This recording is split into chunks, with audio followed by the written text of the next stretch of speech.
Hey guys, welcome to the channel, welcome to the garage. So today we're looking at the Tesla Model Y, the 7-seat version versus the 5-seat version. So I have both. My wife drives this 7-seater here, and this is the 5-seater version. This is a 2023 that we ordered with the 7-seat, and then this one's a 2024. Both are long-range, all-wheel drive, so pretty much the same car. So I want to point out, kind of do a side-by-side comparison of the features, some of the benefits that you get with the 7-seater, some of the storage room, just to go over that. I had a few people reach out and ask me about how does the size comparison of the cargo area when you have the 7-seater versus the 5-seater.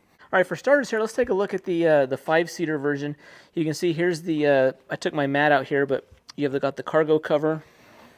You got your cargo storage down there. You've got two pockets of storage there. This is like my mobile connector. I just keep that back there. Keep a few charging adapters, things like that in this area. Now this does have pretty good storage. One thing I want to point out, both cars have this feature here, but if you just lift up on this lever right here, it folds that middle seat down. So let's say if you're holding something long, you can actually pass it all the way through to the back, all the way even up on the front armrest if you needed to. So both cars have that feature. That's nice. Both also have these lay down buttons here.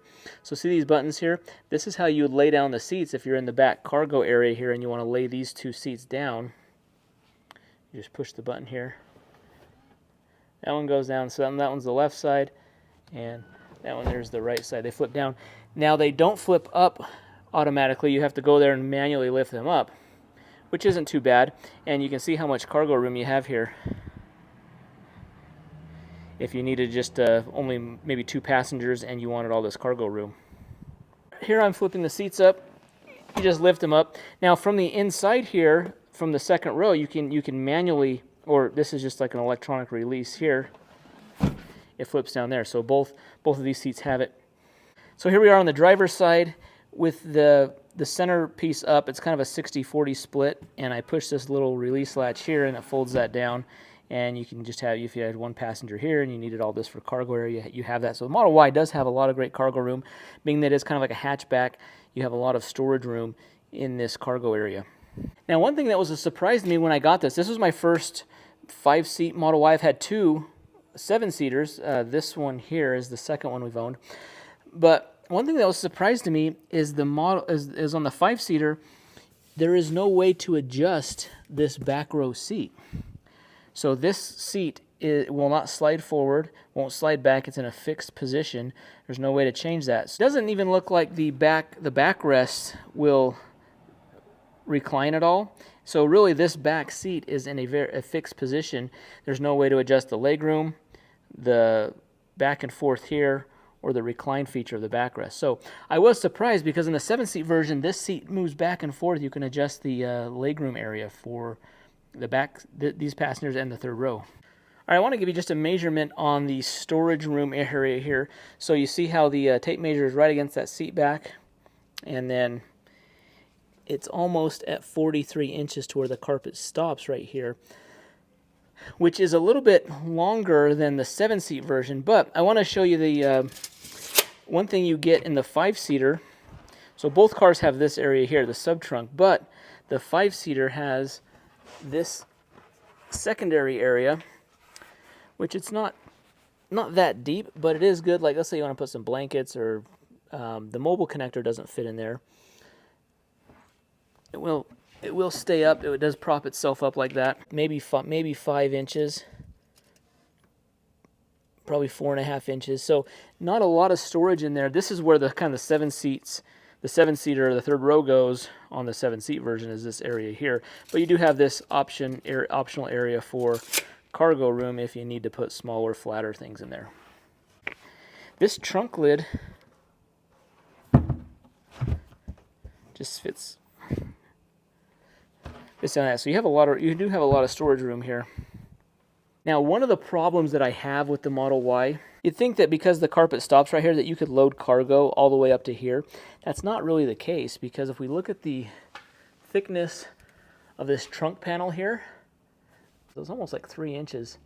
Now that 3 inches protrudes into here 3 inches, and so you really can't load cargo past this point right here, which I don't like. I wish Tesla would make this thinner, or have this area kind of be recessed, or do something to make more utilization of the storage room. Guys, let me show you, this is an example here. So let's say you're getting some, you do a Sam's Club or Costco run and you got some bottled water here. You would think, based on how this carpet sits, that you could load things up to the edge here, and all that needs is right here. But when I shut this down,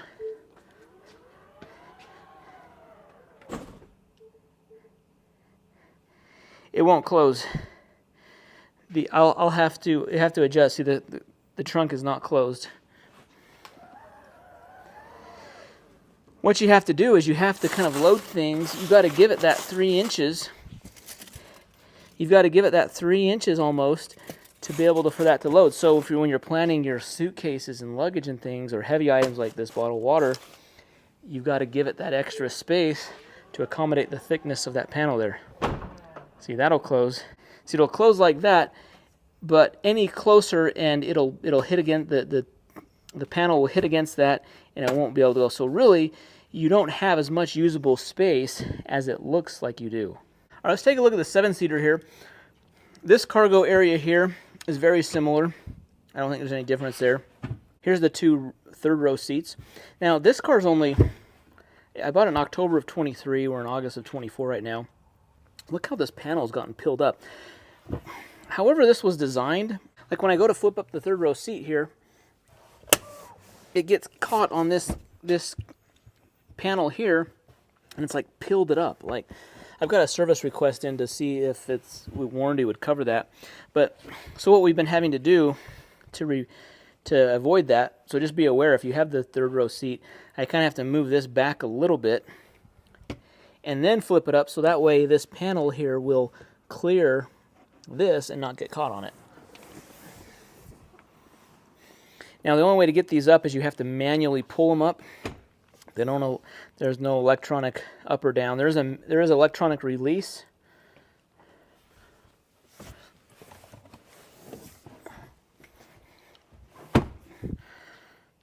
Okay, that's what the 3rd row up, about 19.5 inches right there. But remember, you've got to subtract about 3 inches.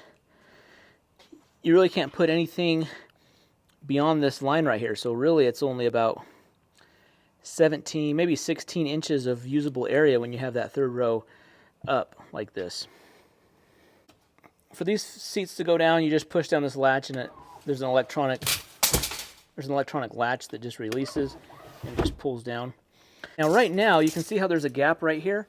I have this row pushed all the way forward, and that's one advantage to the 7-seater is the 2nd row can be adjusted. Which you need to do, you need to have this 2nd row all the way forward in order to have someone sit in this 3rd row, because the 3rd row just doesn't have a lot of leg room here.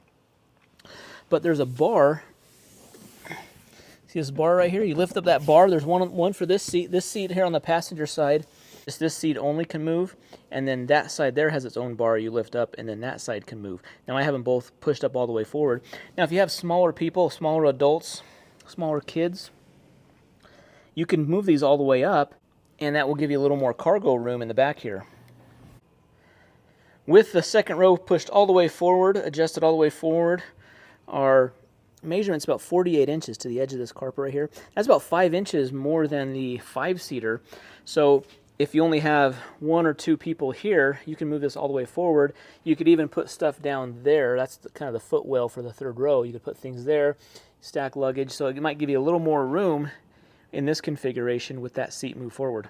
You can see also the difference here is you have armrest. This is for the 3rd row passengers. Armrest there, armrest there. The 5-seater doesn't have that, but you do have the same electronically released latches here for both the seat backs, where you can move those all the way forward.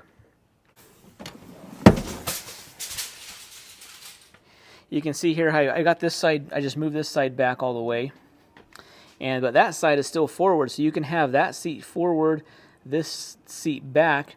That's helpful if you have just one passenger here in the back. For example, if you have one person riding back here, you can have that seat forward, those back, and this one up. So if you just had, like, say you had 4 kids, you'd probably put the smallest one here, the larger there, and then maybe another smaller one in that seat there. Or you can have, or sometimes what we've done is we've moved these two forward, this one back, had the person sit here, and then this makes it for an easy way to climb into this third row if you just have one down. So kind of using it as a 6-seater where you got that seat down. But here with this seat all the way forward, it still does, it is hard to also buckle the seat belt with this one down. And you can see how small the foot room is. You have to have small feet to be able to put them between those seat rails and put your feet under that seat right there. All right, here's the other configuration. That side is all the way forward. This one's all the way back. So like we would put like our oldest kid here, the two middle ones there, and then the youngest, smallest right here.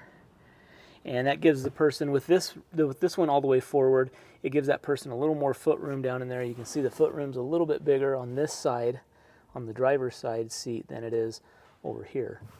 Now, one thing unique on the 7-seater as well is if we push this seat, so if I just lift up the lever down here, now it can go anywhere in between that area. You don't have to go all the way forward, all the way back. You can adjust it incrementally. But this here will flip this seat up different than the 5-seater. So if we push this button here,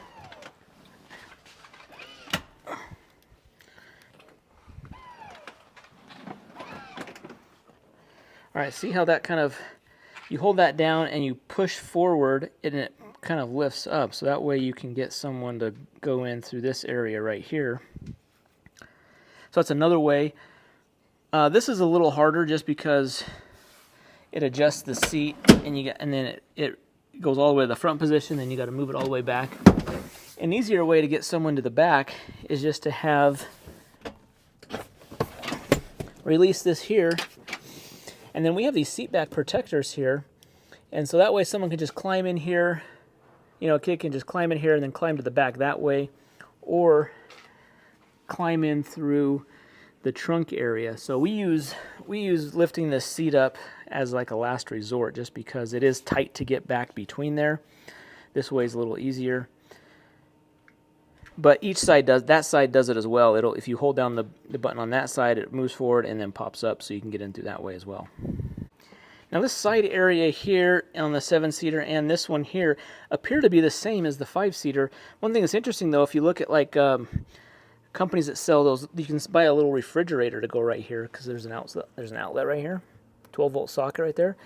It's only for the 5-seater, so there might be a little bit of difference in the contour of the shape of this area. It almost seems the same width here, but maybe this has a little sharper angle.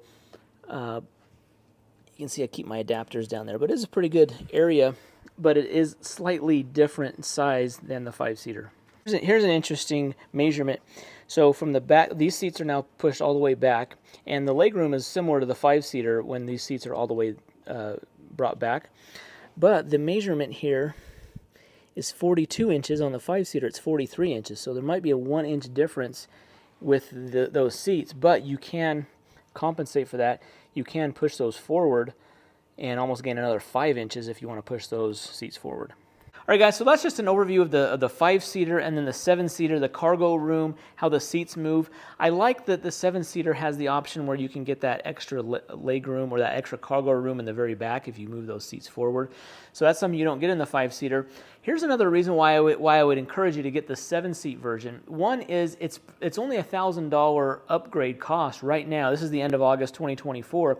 If you're ordering a Model Y and you're doing an upgrade color choice. So right now the Stealth Gray is like the included color. There's no cost for Stealth Gray, which is this color on this car here. This one's the Midnight Silver Metallic. They don't do that one anymore. But if you want to choose, let's say white, blue, red, gray, any of these upgraded colors, some of them are $1,000, some are $2,000. Like if you do that color or any of the other paid colors, the third row version, third row option is only $1,000 extra. So you could get the Quicksilver Metallic for $2,000 and then the third row seat for $1,000. So for $1,000, I definitely think it's worth it. We've used it a few times. We have 4 kids, so when we can all take this, like my wife and I, we can take all the kids. We got our youngest is 8 years old. He can fit in the very back just fine. Our 12-year-old daughter who's next, she can fit back there too. So kids can fit back there fine. I could ride back there for a short distance. You know, I'm like 5'8", so someone 5'8" and lower could probably fit back there. But One other thing, we had a black Model Y long range all-wheel drive with the 7-seat version that I had previous to this, and when it came to resale time, we resold it when we bought this one because we did a free supercharging transfer from an older Tesla to this one. Long story, but we sold our black one in it was November of 2023. Prices were coming down on the used market, but we still got a very good price out of my used black one because it had the third row, or the 7-seat option on it. So for really nothing else other than resale value, your car is going to be worth more on the resale market with the third row seat than just the 5-seat version. Finally, just to have a little more versatility in the seating, how you can like scoot the seat up, gives you a little more cargo room if you have that second row up and you want to scoot that forward. It gives you a little more room in that regard as well.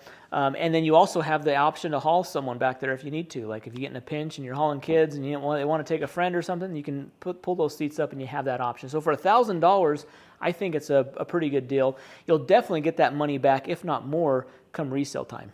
Guys, so thanks for watching the video. Leave your comments down below. If you have any more questions about the 5 versus 7-seat car, happy to answer those. Leave your comments and your experiences down below. Hit that thumbs up, subscribe, and we'll see you in the next one. Thanks.